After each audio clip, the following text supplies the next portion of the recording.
The reason that I became a development manager was because my boss was promoted and I didn't want to work for anyone else. And so I left the team that I'd been a part of for 6 years to manage them.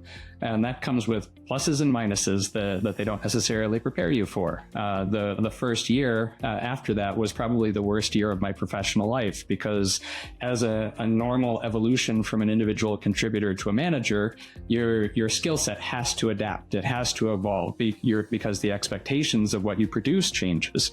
And that's why I was, again, very fortunate to have that boss who was coaching me, who was educating me to broaden my perspective and say, yep, you didn't write any code today, but you still contributed like I needed you to. And so it was definitely that somewhat traditional, but I also remained technical. And so there was a bit of a tension there, but it definitely broadened my perspective while also deepening my understanding of building solutions. That's what I like about you, Bob. You moved to management, but you remained technical.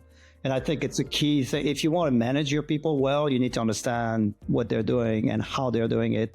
And not just that, but you need to be able to support them and help them, assist them in case of problems, right? That's really what this is about. Yeah, but also recognize it isn't necessarily your most senior or your most talented engineer that's going to be your best manager. That is true. You may want to cultivate a principal engineer, which again wasn't a thing before, right? You just got enough experience and you naturally became a manager, and that often didn't work out. But it's an aptitude and an attitude, again, that servant leadership aspect that is